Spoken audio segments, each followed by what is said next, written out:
बिस्मिल्लाहिर्रहमानिर्रहीम। Welcome to science guider.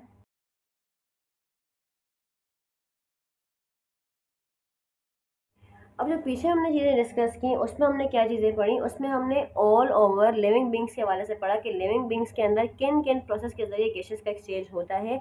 अब हमने स्पेसिफिकली प्लांट्स के हवाले से पढ़ना है कि प्लांट्स के अंदर गैसेस का एक्सचेंज किन प्रोसेस के जरिए होता है। ठीक है, तो प्लांट्स के अंदर दो प्रोसेस होते हैं जिनके जरिए गैसेस का एक्सचेंज होता है। One is photosynthesis and another one is respiration. अब फोटोसिंथेसिस क्या है, जैसे मैंने पीछे आपसे डिस्कस किया कि फोटो का मतलब क्या होता है, लाइट, एंड सिंथेसिस का मतलब होता है प्रोडक्शन, यानी कुछ भी बनाना, यानी ऐसा प्रोसेस जिसमें लाइट की रिक्वायरमेंट है और लाइट के जरिए कुछ बन रहा है। तो इस प्रोसेस को क्या कहते हैं, फोटोसिंथेसिस कहते हैं, जो सिर्फ और सिर्फ किस में होता है, प्लांट्स के अंदर होता है। इसके अलावा रिस्पायरेशन क्या है, रिस्पायरेशन से वही फिनोमिना है जो मैंने पीछे डिस्कस किया ऑल ओवर लिविंग बींग्स के लिहाज से। तो वही चीज़ है रिस्पायरेशन जो हमने पीछे डिटेल में भी डिस्कस किया और सिंपली में डिस्कस किया। ठीक है, तो रिस्पायरेशन प्लांट्स के अंदर भी होता है, रिस्पायरेशन एनिमल्स के अंदर भी होता है। ठीक है, तो रिस्पायरेशन और फोटोसिंथेसिस वो दो प्रोसेस हैं इन प्लांट्स जिनके जरिए गैसेस का एक्सचेंज होता है। अब फोटोसिंथेसिस क्या होता है, जैसे मैंने पीछे आपको बताया कि फोटोसिंथेसिस में क्या है, कुछ रिक्वायरमेंट्स होती हैं इस प्रोसेस को टेक्स प्लेस होने के लिए। अब वो रिक्वायरमेंट्स क्या क्या होती हैं, वो रिक्वायरमेंट्स होती है carbon dioxide gas, water molecule, sunlight या कोई भी आर्टिफिशियल लाइट, क्लोरोफिल। तो इन चारों की वजह से प्लांट अपना फूड प्रिपेयर करता है, that is called complex food glucose C6H12O6, जो कि ग्लूकोज कहलाता है और ये कॉम्प्लेक्स ऑर्गेनिक कंपाउंड होता है। और इसके अलावा प्लांट अपना अपना एक बाय प्रोडक्ट भी बनाता है जो क्या है, ऑक्सीजन गैस, जो हम अपनी ब्रीथिंग के लिए, अपनी गैसेस एक्सचेंज के लिए यूज़ करते हैं। ठीक है, तो कहने का मतलब ये है कि हमें जो गैसेस अपनी ब्रीथिंग के लिए चाहिए, गैसेस एक्सचेंज के लिए चाहिए, वो क्या है, ऑक्सीजन। तो हमें कौन दे रहा होता है, प्लांट्स दे रहे होते हैं। ठीक है, और हम जो एक्सहेल करते हैं कार्बन डाइऑक्साइड, वो कौन यूज़ करता है, प्लांट यूज़ करता है। तो इसी तरह से हमारे एटमॉस्फेयर की साइकिल बैलेंस चलती रहती है। ठीक है, अब फोटोसिंथेसिस प्लांट्स के अंदर, अब हमें मजीद ये चीज़ भी पढ़नी है कि फोटोसिंथेसिस प्लांट्स के अंदर कैसे होता है, किस तरह से होता है। तो किस तरह से होता है वो तो हमने पढ़ लिया, लेकिन किसके इसकी सोर्स क्या है होने की। तो it takes place in plants through minute, अब ये मिनट ही पढ़ेंगे लेकिन इसको माइन्यूट पढ़ते हैं, through minute openings present in leaves called stomata. अब क्या है, फोटोसिंथेसिस किस तरह से होता है, जो हमारे पास प्लांट्स होते हैं, उन प्लांट्स के जो लीव्स होते हैं, लाइक कोई भी प्लांट है, इसके जो लीव्स हैं, इनकी सरफेस के ऊपर छोटे छोटे ओपनिंग्स होते हैं, जो माइक्रोस्कोपिक ओपनिंग्स होती हैं, जो आपको आम आंख से नज़र नहीं आती। तो बेसिकली इन छोटी छोटी ओपनिंग्स के ज़रिए प्लांट के अंदर गैसेस का एक्सचेंज होता है, जो कि फर्स्ट क्या है, फोटोसिंथेसिस। और इन्हीं छोटी छोटी ओपनिंग्स को क्या कहते हैं, स्टोमेटा कहते हैं, जो लीव्स पर प्रेजेंट होते हैं। ठीक है, तो स्टोमेटा वो पार्ट है, स्टोमेटा वो ओपनिंग्स हैं जिनके ज़रिए प्लांट के अंदर गैसेस का एक्सचेंज होता है, जिसके ज़रिए प्लांट में फोटोसिंथेसिस का प्रोसेस भी होता है। अब सेकंड जो हमारे पास है वो है रेस्पिरेशन। अब रेस्पिरेशन भी क्या है, गैसेस एक्सचेंज का एक प्रोसेस है। अब यहाँ पर ये चीज़ है कि फोटोसिंथेसिस की अगर हम बात करते हैं, तो फोटोसिंथेसिस में क्या है, हमने यहाँ पे मेंशन किया लाइट, कि फोटोसिंथेसिस में लाइट की ज़रूरत होती है, यानी ये प्रोसेस सिर्फ और सिर्फ किस में होता है, लाइट में होता है। और इसके लिए क्या चीज़ ज़रूरी है, स्टोमेटा। स्टोमेटा की ओपनिंग्स के ज़रिए ही, स्टोमेटा की ओपनिंग्स होती हैं, यानी स्टोमेटा वो ओपनिंग्स हैं जिसके ज़रिए, स्टोमेटा वो छोटे छोटे सुराख हैं, सिंपली अगर मैं आपको बताऊँ, पत्तों के ऊपर वो छोटे छोटे ओपनिंग्स होते हैं, छोटे छोटे होल्स होते हैं, सुराख होते हैं, जो क्या कहलाते हैं, स्टोमेटा कहलाते हैं। स्टोमेटा की भी अपनी मूवमेंट्स होती हैं, यानी स्टोमेटा मूवमेंट से मुराद मेरा यहाँ पर ये है कि स्टोमेटा ओपन और क्लोज होने की सलाहियत रखते हैं, इनके अंदर जो टर्जिडिटी का फिनोमिना होता है इनके सेल्स के अंदर, उसकी वजह से। तो स्टोमेटा ओपन होते हैं और क्लोज होते रहते हैं। तो स्टोमेटा ओपन होंगे जब भी गैसेस का एक्सचेंज होगा और फोटोसिंथेसिस होगा, स्टोमेटा क्लोज हो जाएंगे तो ये प्रोसेस नहीं होगा। यानी स्टोमेटा की ओपनिंग और क्लोजिंग के ऊपर डिपेंड करता है फोटोसिंथेसिस, और सनलाइट की वजह से ये प्रोसेस होगा। यानी ये सारा जो फिनोमिना है वो सारा भी वो सारा फिनोमिना किस पे डिपेंड कर रहा है, स्टोमेटा की ओपनिंग और क्लोजिंग पे डिपेंड कर रहा है। यानी यही तमाम फैक्टर्स किसके लिए भी चाहिए, स्टोमेटा की ओपनिंग और क्लोजिंग के लिए भी चाहिए। तो स्टोमेटा ओपन होगा तो ये प्रोसेस टेक्स प्लेस होगा, स्टोमेटा की ओपनिंग ना हुई, स्टोमेटा क्लोज हो गया तो ये प्रोसेस नहीं होता। दैट मीन्स ये प्रोसेस किस पे होता है, लाइट में होता है। तो ये जो स्टोमेटा की ओपनिंग और क्लोजिंग है वो भी लाइट की वजह से ही होती है। और जब लाइट नहीं होती, यानी जब डार्क होता है, यानी जब रात हो जाती है, तो फिर स्टोमेटा की ओपनिंग और क्लोजिंग नहीं होती, क्योंकि रोशनी नहीं होती। तो लाइट की वजह से इसकी ओपनिंग और क्लोजिंग होती है और लाइट की वजह से ये प्रोसेस भी होता है। ठीक है, तो स्टोमेटा छोटे छोटे सुराख है जो पत्तों पर होते हैं और उसी स्टोमेटा के होल्स की वजह से और स्टोमेटा के अंदर एक एबिलिटी है, क्या है कि वो खुलने और बंद होने की सलाहियत रखते हैं उनके गार्ड सेल्स की वजह से और उनकी टर्जिडिटी की वजह से। तो ओपनिंग होगी स्टोमेटा की तो प्रोसेस होगा, क्लोजिंग होगी तो ये प्रोसेस नहीं होगा। ठीक है, अब अगर हम रेस्पिरेशन की बात करते हैं तो यहाँ पर क्या है, यहाँ पर मैंने मजीद ये चीज़ डिस्कस की है कि जो प्लांट्स में गैसेस का एक्सचेंज है, अब वो यहाँ पर सवाल ये पैदा होता है कि क्या प्लांट्स के अंदर गैसेस का एक्सचेंज सिर्फ मुझे स्टोमेटा के जरिए ही होता है, क्या प्लांट्स के कोई और पार्ट्स ऐसे हैं जिनके जरिए गैसेस का एक्सचेंज होता है या नहीं होता। यानी स्टोमेटा ओपन हुए तो उन्होंने एटमॉस्फेयर से यानी जो गैसेस हम एक्सपेल आउट करते हैं जो एटमॉस्फेयर में मौजूद है लाइक कार्बन डाइऑक्साइड और वाटर वेपर्स, स्टोमेटा ओपनिंग हुई उनकी तो ये गैसेस डिफ्यूज हुई और लाइट और क्लोरोफिल के प्रेजेंस में क्या हुआ, प्लांट का फूड प्रिपेयर हुआ दैट इज कॉल्ड ग्लूकोज और ये पूरा प्रोसेस हो गया। लेकिन अब रेस्पिरेशन की अगर हम बात करते हैं तो क्या सिर्फ और सिर्फ गैसेस का एक्सचेंज अब स्टोमेटा के जरिए हो रहा है, सिर्फ फोटोसिंथेसिस के जरिए ही हो रहा है, कोई और प्रोसेस नहीं है जिसके जरिए प्लांट के अंदर गैसेस का एक्सचेंज होता है।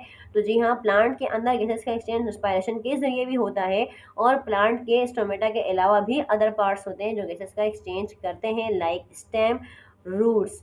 ठीक है, स्टेम और रूट्स भी गैसेस का एक्सचेंज करते हैं। जो मेच्योर प्लांट्स होते हैं, ठीक है, उनके अंदर प्लांट्स का जो गैसेस का एक्सचेंज होता है वो मेच्योर स्टेम्स के जरिए, मेच्योर रूट्स के जरिए होता है। ठीक है, प्लांट्स के अंदर गैसेस का एक्सचेंज सिर्फ वैसे स्टोमेटा के जरिए नहीं होता। मैं दोबारा क्लियर कर रही हूँ कि प्लांट्स के अंदर गैसेस का एक्सचेंज स्टोमेटा के जरिए भी होता है, इसके अलावा स्टेम और रूट्स के जरिए भी होता है। और जो बहुत ओल्डर प्लांट्स होते हैं यानी जो बहुत मेच्योर प्लांट्स होते हैं उनके ऊपर जो उनकी जो वुड होती है, जो उनकी स्टेम होती है सख्त वाली, उसके ऊपर छोटे छोटे इस तरह से आपने देखा होगा होल्स बनते हैं, छोटे छोटे इस तरह से बड़े बड़े होल्स होते हैं जो कि लेंटिकल्स कहलाते हैं।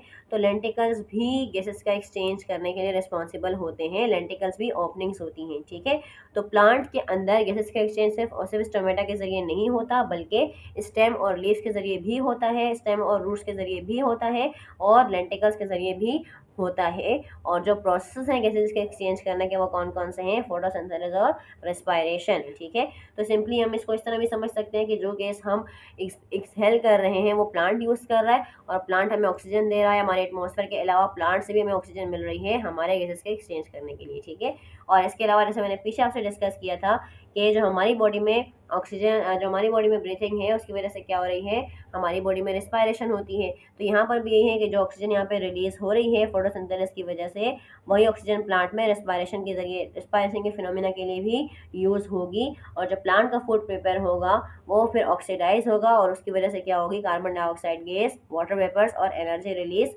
होगी। ठीक है, और बाकी हमने ये बातें पढ़ ली कि ये प्रोसेस प्लांट के अंदर किन पार्ट्स के अंदर होते हैं। गैसेस का एक्सचेंज जो है वो बॉडी के अंदर, प्लांट बॉडी के अंदर स्टोमेटा के अलावा रूट्स और स्टेम के जरिए भी होता है और जो मेच्योर प्लांट्स होते हैं उनमें लेंटिकल्स के जरिए भी होता है। ठीक है, कि फोटोसिंथेसिस और रेस्पिरेशन में बेसिकली डिफरेंस क्या होता है, हम यहाँ पर मजीद इसको स्टडी कर लेते हैं। ठीक है, अब पहला डिफरेंस मैंने यहाँ पर क्या लिखा है, ये फोटोसिंथेसिस है और ये रेस्पिरेशन है। मैंने शॉर्ट में कैपिटल लेटर्स में जस्ट लेटर्स डाले हैं। ठीक है, फोटोसिंथेसिस में क्या डिफरेंस है, फोटोसिंथेसिस का जो प्रोसेस है इसमें क्या होता है, photosynthesis only takes place during the day time. अब फोटोसिंथेसिस के लिए जरूरी है, जैसे मैंने भी आपको यहाँ पर बताया कि फोटोसिंथेसिस के लिए जरूरी है लाइट एनर्जी। फोटोसिंथेसिस सिर्फ और सिर्फ लाइट की प्रेजेंस में ही होता है, जबकि जो रेस्पिरेशन का फिनोमिना है, फूड के ऑक्सीडाइज होने का फिनोमिना है, उसके लिए कोई भी पर्टिकुलर टाइम रिक्वायर्ड नहीं है, वो सारा का सारा दिन और सारी सारी रात भी हो सकता है। यानी जो रेस्पिरेशन है वो तमाम दिन, पूरे दिन होता है, रात तक, और जो फोटोसिंथेसिस है वो सिर्फ किस में होता है, डे टाइम में होता है। सही है, पहली डिफरेंस। सेकंड पॉइंट क्या है, ये एक एनाबॉलिक प्रोसेस होता है और ये एक कैटाबॉलिक प्रोसेस होता है। अब ये क्या है, देखिए, अब फोटोसिंथेसिस में बेसिकली क्या होता है कि जो आपके सिंपल इनऑर्गेनिक मॉलिक्यूल्स होते हैं लाइक कार्बन डाइऑक्साइड और वाटर, ये सिंपल कंबाइन होते हैं तो एक कॉम्प्लेक्स ऑर्गेनिक फूड बनता है। ठीक है, तो 2 से 3 चीज़ें मिलकर आपको एक नई चीज़ बनाकर दे रही हैं, एक कॉम्प्लेक्स फूड बनाकर दे रही हैं।